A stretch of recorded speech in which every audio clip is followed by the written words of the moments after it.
इस वीडियो में हमें एक्सपोनेंशियल फॉर्म की अहमियत पता चलेगी। अगर हमें x cube is equal to 1 की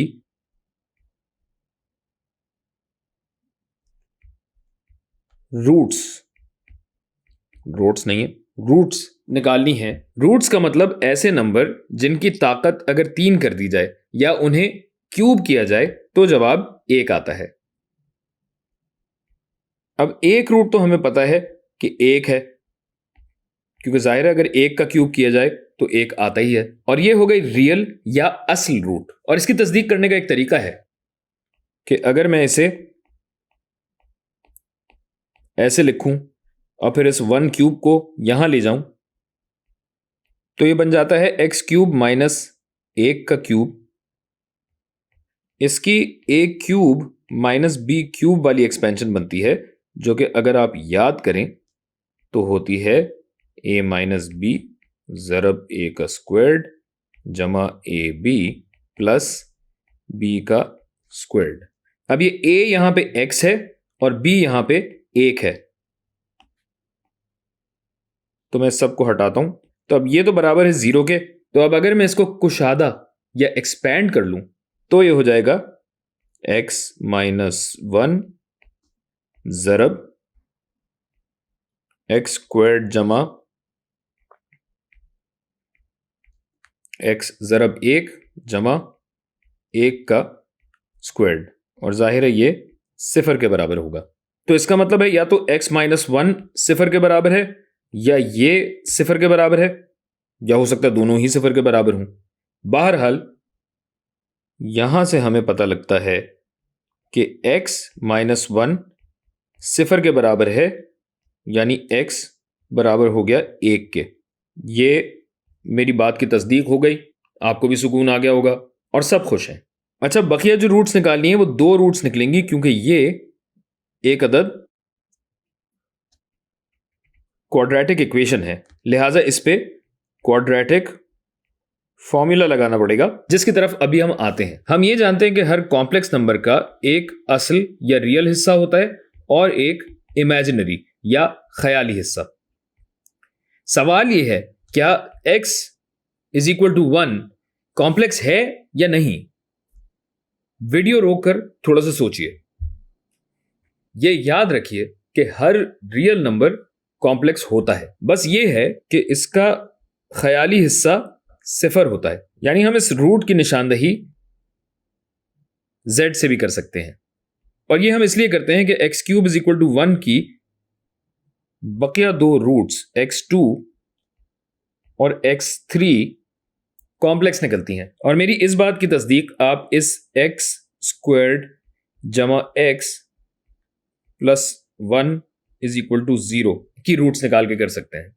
यह समझने के लिए बेहतर होगा कि आप x की रूट्स बकलम खुद यानी अपने दस्ते मुबारक से निकालें। एक बहुत ही बड़ा इशारा मैं आपको यहां पे दे चुका हूं कि दूसरी टेक्निक्स लगाने के बजाय डायरेक्ट क्वाड्रेटिक फॉर्मूला लगाइए, जो कि आप जानते हैं होता है x is equal to minus B plus और minus under root B squared minus 4ac बटा 2a। ये ऐसे हुआ। इसमें b है हमारा 1, ये होगा 1 का स्क्वायर्ड, और a भी है 1 और c भी 1 ही है, तो मैं इसको थोड़ा सा तमीज से लिख दूं। ये हो गया 1, ये हो गया 1। अब इससे आपके पास 2 और कॉम्प्लेक्स रूट्स आएंगी। एक होगी जनाब x2 जो कि है minus half plus i root 3 बटा 2, और x3 जो कि है minus half minus i root 3 बटा 2। और चूंकि ये तीनों रूट्स ही कॉम्प्लेक्स हैं, इन्हें मैं यहां से हटा देता हूं और z का नाम देता हूं। ये हो गया z1, ये हो गया z2, जो कि ये हो गया z3। अब अलजेब्रा के जरिए हम यहां तक तो पहुंच गए, लेकिन असल खूबसूरती तो तब शुरू होती है जब हम कॉम्प्लेक्स नंबर्स की रूह से इन रूट्स का जायजा लेते हैं। इसके लिए हम ये आर्गंड प्लेन बनाते हैं और सबसे पहले हम Z1 यानी Z इज इक्वल टू 1 को आर्गन प्लेन पर प्लॉट करते हैं। अब चूंकि इसका ख्याली हिस्सा 0 है, लिहाजा ये कॉम्प्लेक्स नंबर रियल एक्सिस पे बनेगा। और मैं इसी रेडियस का तकरीबन एक दायरा भी बना लेता हूं जिसपे ये कॉम्प्लेक्स नंबर आएगा यहां। इस दायरे को यूनिट सर्कल भी कहा जाता है क्योंकि इसका रेडियस होता है 1। अब ये तो तय है कि Z इज इक्वल टू 1 का मैग्नीट्यूड या मॉड्यूलस बनेगा 1, जबकि इसका एंगल थीटा या आर्ग्यूमेंट बनेगा 0, क्योंकि ये रियल एक्सिस पे ही है। लेकिन हमें ये तो नहीं बताया गया कि पहले राउंड या चक्कर में ही ये कॉम्प्लेक्स नंबर बनाया जाएगा, दूसरे चक्कर में भी तो ये बन सकता है। यानी ये एंगल जो है सिर्फ 0 नहीं, ये तो 2 पाई भी हो सकता है। और सिर्फ एक ही चक्कर क्यों, दूसरे चक्कर में भी तो ये यहीं पे आएगा, यानी 4 पाई भी हो सकता है। और ये सिलसिला जारी रहेगा, यानी 0, 2 पाई, 4 पाई, 6 पाई, 8 पाई, कुछ भी तो हो सकता है। और इसकी पोलर शक्ल बननी चाहिए r cos theta plus i sin theta, जिसको हम ऑयलर्स फॉर्मूला के जरिए एक्सपोनेंशियल शक्ल भी दे सकते हैं, यानी r e की पावर i थीटा, जिसमें r तो 1 है, जबकि थीटा की मुख्तलिफ वैल्यूज की बिना पर यह बनता है z is equal to 1 dot e की पावर i ज़रब 0 या e की पावर i 2 पाई, या z बन सकता है e की पावर 4 पाई। अब चूंकि 1 बराबर है x क्यूब के, तो अगर मैं x क्यूब को यहां और यहां और यहां ले आऊं, अब चूंकि x को ही मैंने z कहा था, इनको जरा मैं हटा देता हूं क्योंकि अब आप बात समझ गए हैं। और ये z की ही मुख्तलिफ शक्लें हैं, और z बराबर है x के, z तो ये था, और z बराबर था 1 के, और 1 बराबर है x क्यूब के, तो क्यों ना x क्यूब को यहां और यहां और यहां तब्दील कर दें। तो आओ यहां यहां यहां चले, ये बन जाएगा 1e की पावर i 0, और ये x क्यूब हो जाएगा 1e की पावर 2 पाई, और ये हो जाएगा 1e की पावर 4 पाई। मैं ज़रा बीच में कनात लगा दूं ताकि आप कंफ्यूज ना हो, और इस सब को मैं अगले पेज पे ले जाता हूं क्योंकि वहां रश लग चुका है और यहां हमारे पास खुला प्लॉट रखा है जिसके ऊपर हम बासानी काम कर सकते हैं। तो काम तो ये करना है कि हमें x के ऊपर से ये क्यूब हटाना है। सब जगह मैं क्यूब रूट ले लूंगा भाई, मुझसे नहीं बर्दाश्त होता ये सब। क्यूब रूट का मतलब ताकत हो जाएगी 1/3, इसकी भी 1/3, इसकी भी 1/3, और इसकी भी 1/3।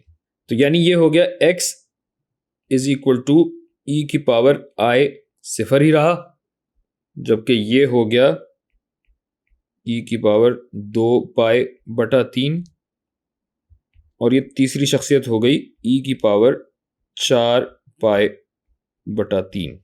और अब मैं इनको नाम देता हूं x1, x2 और x3। और इन तीनों को अगर क्यूब किया जाए तो जाहिर है 1 मिलता है, क्योंकि हमने क्यूब रूट करके ही तो ये निकाले। यानी ये x cube is equal to 1 के जवाबात हैं, जिन्हें हम इस आर्गन प्लेन पे प्लॉट करेंगे। आप बहुत ज़हीन हैं और यकीनन अब तक यूनिट सर्कल बनाने का मकसद पहचान चुके होंगे। फिर भी बताता चलूं कि चूंकि x1, x2 और x3 का रेडियस 1 है, तो ये तीनों पॉइंट्स जिनको मैं सहूलत के लिए यहां ले आता हूं, तो रेडियस 1 होने की वजह से ये तीनों पॉइंट्स इसी दायरे के मुहीत पर रहेंगे, यानी सरकमफ्रेंस पे रहेंगे और कहीं नहीं हो सकते। बस तीनों के एंगल्स का फर्क होगा, और ये एंगल पता करने के लिए हम हर जगह पे थीटा को डिग्रीज में तब्दील करेंगे। अब x1 तो हम प्लॉट कर ही चुके हैं, मगर आपकी तसल्ली के लिए और कंपनी की मशहूरी के लिए मैं बताता चलूं कि यहां पे थीटा सिफर है, जो कि आप यहां पे देख भी सकते हैं। लिहाजा x इज इक्वल टू 1 तो बना है पॉजिटिव रियल एक्सिस पर, इसमें कोई शक नहीं है। यह है थीटा 0, जबकि x2 में थीटा है 2 पाई बटा 3 रेडियन, जिसको मैं 180 से तब्दील करता हूं, 180 डिग्री से, तो ये बनता है 120 डिग्री, जो कि ग्राफ पे तकरीबन यहां कहीं बनेगा, ये x2। जबकि x3 में भी यही कार्य खैर अंजाम दिया जाए तो इसका एंगल थीटा बनता है 4 पाई बटा 3 रेडियन, जिसमें से इसको हटा के अगर मैं 180 डिग्री से ज़रब दूं तो ये वाला थीटा बनता है 240 डिग्री। ये आप किस लाइन में आ गए भाई साहब? अब 240 डिग्री बनेगा तकरीबन यहां कहीं। रंग एक सा हो गया मगर बात समझ में आएगी। ये बना आपका x3 और यूं हमारे पास तीनों रूट्स आ गई। अब वाज़े रहे कि जितनी पावर होती है उतनी ही रूट्स निकलती हैं और दायरा उतने ही हिस्सों में तकसीम होता है। यानी अगर ये होता x की पावर 4 1 के बराबर है तो 4 रूट्स बनती और ये दायरा फिर 4 हिस्सों में बंटता। मतलब हर रूट आपको एक के ही रेडियस पर 90 डिग्रीज के जाविये पे मिलती है और ये रूट्स होती +1 +i -1 और -i। ये सब इतनी आसानी से सिर्फ एक्सपोनेंशियल फॉर्म की वजह से मुमकिन हो सका, लेकिन अगर हम इन तीनों को पोलर और कार्टेशियन फॉर्म में लिखें तो कुछ दिलचस्प नताइज मिलते हैं। अब ये x1 तो इतना वाज़ेह कि बोर कर देता है भाई। यानी पोलर शक्ल में 1 ज़रब cos थीटा जमा i sin थीटा, जहां पे थीटा है 0, तो कार्टेशियन शक्ल इसकी बनी 1 + 0i, जिस पर पहले भी तबसरा हो चुका है। और ये बाकी रूट्स लगाने के लिए मैं थोड़ा सा जगह दे दूं यहाँ पे, क्योंकि हम एक ही काम तीनों के साथ कर रहे होंगे। और ये सेमी कोलन हटा देता हूँ, ई गयो इन्होंने थोड़ा सा और बीच में ले आए। ये आ गई आपकी तैनात, मोटी वाली लगाई, कोई झांक ना सके बीच में। तैनात होता है, कनात होता है, कनात है शायद, तैनात तो करते हैं। बहरहाल मैं किसी और डायरेक्शन में निकल गया। वापस आते हैं, x2 बनेगा ये जो e की पावर 2 पाई बटा 3 है, जिसमें मैंने i नहीं लगाया और आप लोगों ने बताया भी नहीं यार, क्या कर रहे हैं यार। तो ये हो गया i और ये भी i है। तो जनाब यहां पे भी r है 1, जबकि ये हो जाएगा cos 2 पाई बटा 3 जमा i sin 2 पाई बटा 3। ये हो गई पोलर फॉर्म। और पोलर से कार्टेशियन में जाने के लिए इसको बस मुख्तसर कर दें, सिंप्लीफाई कर दें। तो ये 1 ज़रब cos 2 पाई बाई 3 होता है 1/2 जमा i sin 2 पाई बाई 3 होता है √3/2। ये हमारी दूसरी रूट है। और तीसरी रूट क्या है? e की ताकत i 4 पाई बटा 3। यहां पे भी रेडियस है 1, कॉस ऑफ एंगल क्या है? 4 पाई बटा 3 जमा i साइन 4 पाई बटा 3। जगह थोड़ी घट पै गई है, तो कॉस 4 पाई बाई 3 भी आता है -1/2, जबकि साइन 4 पाई बटा 3 आता है -i√3/2। इन रूट्स को हम नाम देते हैं 1 ओमेगा और ओमेगा स्क्वायर्ड। ये W नहीं है, ओमेगा है, इसको हम अंगूठी पहना के रखते हैं। तो ये 1 ओमेगा और ओमेगा स्क्वायर्ड को क्यूब रूट्स